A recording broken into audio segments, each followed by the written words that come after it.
Welcome to Our Girl Relationships. On this channel, we talk about problems people face in their day-to-day life. Let's start with the video.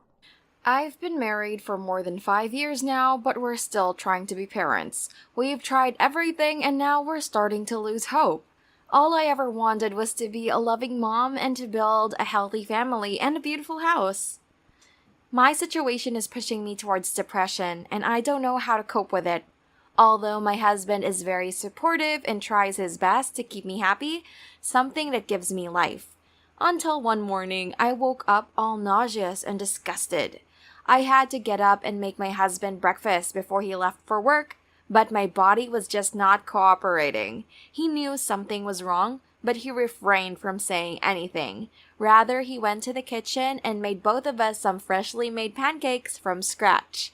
They were extremely delicious and filled me up. I just wanted to go into a deep food coma after that yummy breakfast. Since Louis was getting late for work, he finished up his plate, kissed me goodbye, and left. I thought it was just the after effects of depression, so I decided to stay in bed all day. But it didn't work out for me because my body was extremely uncomfortable and I didn't know how to deal with it. So I just called my best friend Cassie. She picked up the phone on the first ring. I told her how I was feeling and she immediately got concerned. She asked me what I've been eating recently, and when she didn't find a problem in my diet, she convinced me to take a pregnancy test, since these are usually the initial symptoms of pregnancy. I put the phone down, dreading the experience, but still hopeful for the good news. I instantly ran to the nearest pharmacy store and grabbed some pregnancy test strips. The first thing I wanted to do was call my husband. However, I held myself back from doing so, since I didn't want to disappoint him in case it came back negative. I couldn't believe my eyes when I saw those 2 stripes shouting back at me. So I took another 2 tests, and all of them came back positive. I couldn't contain myself and shouted at the top of my lungs, "I'm pregnant! I can't believe it!" The next thing I know, I'm on a call with my husband, Louis. He was beyond happy about the news and couldn't wait to leave work to come back to me. That evening, when he came back, we celebrated the news with a bottle of exquisite wine. Even though I couldn't drink, he wanted to spend the whole night on the couch talking about our baby and the things we want to do for him. We talked till midnight while he kept sipping on his wine and emptied the whole bottle by himself. We discussed every detail about our future with the baby, and it felt fulfilling. I could feel the baby inside me and it gave me chills. Throughout the whole night, Louis kept touching my belly here and there to get a piece of the baby. He was finally going to be a dad. He went deep into thought, and when I inquired if he was okay, he just stared at me and said nothing. However, I knew that night was not going to end well. After a couple of minutes, he said, "One time when I was about 10 years old, my mom was called out to the school." Update 1. Louis was a reserved kid in middle school and hence was subject to bullying throughout the years. Until one day he stepped up for himself and refused to get bullied by Tom, which, however, resulted in him getting physically beaten and harassed more. I learned my lesson that day and didn't bother to discuss the matter with my parents or the school counselor. But giving up didn't get me too far since the next morning, my mother was summoned to the school on urgent notice. When I stepped into the principal's office, I saw my mom fuming with anger and rage. I couldn't understand what was happening until the principal questioned me. "Tom told me you've been bullying him, and yesterday you used physical force against him, which resulted in some injuries as well?" Louis was in shock when he heard the principal. There were no words he could use to prove his innocence, but he still tried to make an effort by saying, "It is the other way around, Mr. Malcolm. I've always been the victim of bullying and not the culprit." My mom cut me off and assured the principal that she will take care of the matter and it will not happen again. Throughout the whole way home, Mom didn't say a word to me or try to inquire about the other half of the story. I was terrified of going home, but I had no other choice. I was praying that Mom would give me a chance to explain and believe what I had to say to her, but deep inside my heart, I knew it was never going to happen. When we reached home, she came out of the driver's seat and aggressively pulled me out of the car. Tears started streaming down my face as I kept repeating, "I'm sorry, Mom, I will never do it again." But she refused to consider any word of mine. She dragged me to the basement of the house, which has not been opened since as far as I can remember. My dog, Max, kept following us through the stairs, protesting against my mom by barking as loudly as he could. She stopped in front of a locked metal door. She opened the door and threw me in that dark room that had no windows or light. Max came running to me before Mom locked the door behind him and left me in that prison. The room was dusty and completely empty, which scared me to death since I have nyctophobia, fear of darkness or night. Update 2. My vision started blurring and I could hear Max bark from very far away. I didn't know what was happening, but it was not very pleasing. I was unconscious for 3 days, and when I woke up, I was in bed, my dad sitting beside me. His face was pale and he looked weak. I didn't know what happened when I was knocked out, but one thing I knew for sure was that I didn't want to see my mom's face. The moment I think about her, the memories came flashing back. I was helpless and weak when she left me all alone in the darkness for a mistake I didn't commit. She didn't have mercy on me, even though I'm her only son and I loved her to the moon and back. Yet I was nothing more than a piece of flesh for her. My veins popped out when my mind replayed the collection of events that occurred that night. My body started shaking uncontrollably, which woke my dad up and he held me in his arms. He told me, "Everything is going to be okay, son. I'm here with you." I didn't believe anything he said. All I could think about was the cruelty that brought me to this stage. The pain overpowered my body and I blacked out once again.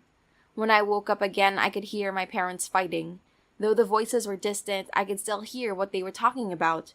My dad was aggrieved about how my mom had treated me like a dog without even letting me explain. I was relieved to learn that my dad cared about me, and he refused to let anyone step over me just how my mom did. I felt protected, which gave me the strength and life. My dad decided to divorce my mom and take custody of me, so we can eliminate the toxicity in our lives and make a house where we can live with peace and love. Nonetheless, my resentment for my mom didn't wash away with time, and I refused to forgive her for her wrongdoings my entire life. Update 3. I looked at Louis teary-eyed as I embraced him in my arms and said, "I'm so sorry you had to go through this." Despite the fact that I felt miserable for him, but my feelings of rage were more prominent, I wanted to rip his mother apart into 1,000 pieces the moment I saw her in front of me. I took a moment to digest all the information before I asked him, "What happened to your mother after she was divorced?" He said he didn't know where she went after that, which I was relieved about. There was so much I wanted to say to him to share his pain, but I couldn't form words. I closed my eyes for a couple of minutes and said, "I'll protect our baby with my life. I will not let anything bad happen to him." He looked pleased to hear my words and said, "I'm sure you will. You will be the best mother in the world." We winded up the night there and went straight to bed. He slept right away, but I couldn't sleep after hearing what had happened to him. I was terrified and fuming with anger. I couldn't believe someone could do such a thing with anyone, especially a mother. I kept tossing and turning all night, and eventually dozed off in Louis' arms. This is so relatable to me. Once I asked my mom to get me braces when I was around 14. So she told me to earn the money through part-time jobs, and then she'll take me to the orthodontist. I was so excited about the offer that I worked all day long to gather enough money for my jaw alignment. I sacrificed my mental and physical health for this. When I had sufficient money, I asked her to make an appointment for me. The next day, when I came back from school, she was not home. In the evening, she came back home and announced she got her Botox done and she borrowed my money. She'll give it back to me as soon as possible. Since then, I have not gotten my money back. I'm so sorry to hear that. This is straight up theft. Such people should not have the right to have kids. They are monsters in the shape of adults. I can feel you because I also went through a similar devastating experience. I still sometimes get nightmares. I hope things get better for both of us. I'm glad your father divorced that bee. She doesn't deserve even an ounce of happiness and love.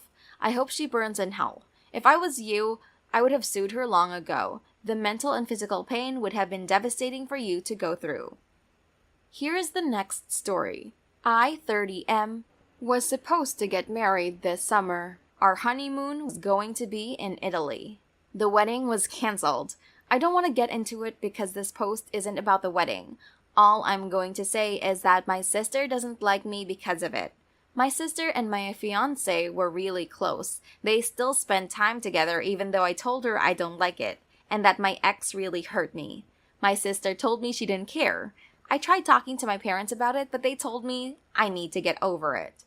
I was having dinner with my parents. My dad mentioned my ex and sister dropping by earlier and having lunch with them. I was upset. My ex and I haven't spoken since she called off the wedding, so I assumed she came over for me. I pressed my parents for more information. They told me my sister and my ex were going on vacation together to the Amalfi Coast.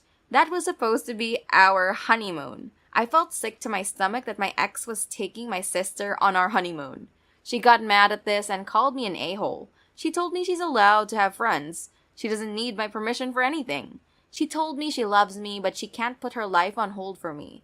I wasn't asking her to put her life on hold, just not go on my honeymoon and not be friends with my ex. I always knew she had a little crush on my ex, and I told her my ex isn't gonna date her, not even out of desperation. She hung up on me and refused to call me back. I guess she told my parents because the next day, both of them told me how disappointed they were in me. They told me it was a low blow and I need to get over myself. I didn't expect them to take sides at all, but they're refusing to see my point of view. Both my sisters and my ex refused to speak to me, so I need to know if I really messed up or if they're overreacting. So Reddit, am I the a-hole? Edit. Since it apparently matters, I didn't cheat on my ex. She thinks I did because she's refusing to listen to my side of the story. I was having a weekly lunch with an old friend from high school, and when my ex found out, she assumed I was cheating. She only thought this because it was one of my ex-girlfriends. I didn't tell my fiancé who I was meeting because I didn't want her to get jealous or upset. It was only supposed to be one lunch, but it became a weekly thing, and it was already too late to say anything. Edit 2. I never cheated or had an affair. My ex, sister, and fiancé knew each other when they were in high school. My fiancé and sister didn't like my ex-girlfriend because she was a bully. That's why I didn't say anything. You're the a-hole. Based on your replies, the money you spent on wedding and honeymoon are paid back to you. You don't get to tell your sister where she can go and with whom. It's not your honeymoon anymore, just a holiday. You being super cagey about the reason for the canceled wedding leads me to believe you're the reason behind it for doing something shizzy, like cheating, lying, etc. So you have no say in what she does with her life or her holiday. Your edit just makes it worse, lol. It sounds like you were having an emotional affair and refused to accept that this is cheating because, well, it's not like we touched or sent nudes. You're the a-hole. Although it hurts that your sister and ex are friends, I promise it hurts your ex 1,000 times more to find out you were going on weekly dates with your ex. You're the a-hole. You refuse to say why your ex called off the wedding. Your entire family seems to be on your ex's side. Your ex paid you back for your half of the honeymoon. It's pretty clear the breakdown of the relationship was your fault. You have no rights over what your ex does with her time or her money, and why shouldn't she go on the vacation she booked, planned, and paid for? Why can't she go with a supportive friend? Why can't your sister spend time with a woman who is supposed to be a member of her family? Here's the next story. So, me, 26M, and my girlfriend Rachel, 27F, have been dating for 2.5 years. We have lived together and have for the past year.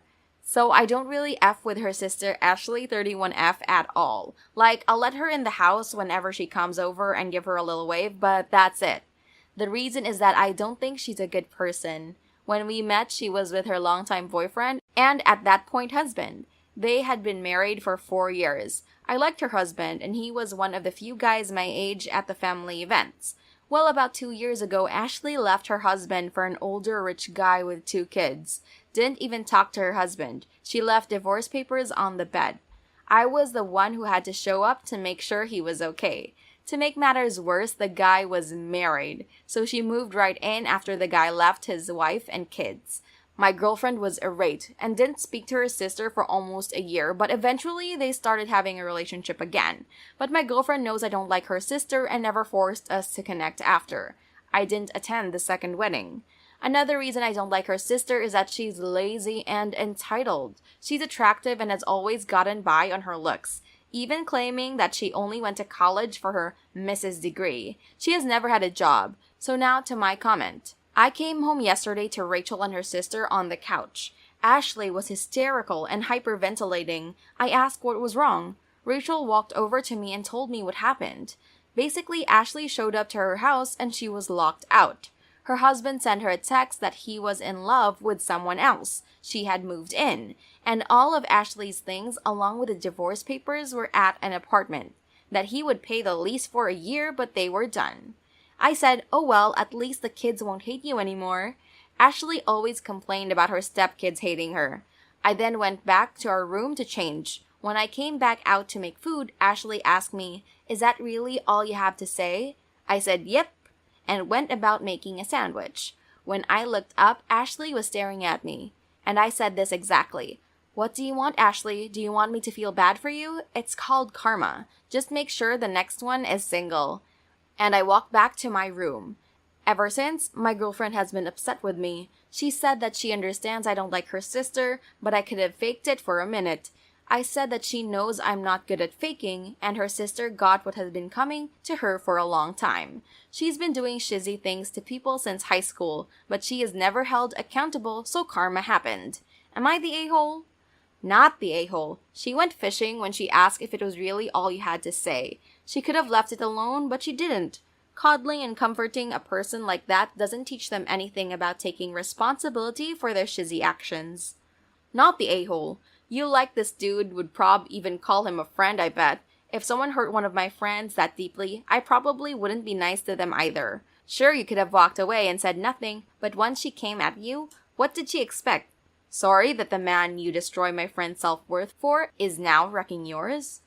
You're the a-hole, but that's not necessarily a bad thing in this case. She has made some bad choices in her life, and they've come back to bite her. Maybe what she needs is some tough love or an in-your-face reaction like you did. My guess is that her parents, as well as your girlfriend, have done this her whole life. So now she just expects everyone to take pity on her when she screws her life up. Maybe she'll think next time before doing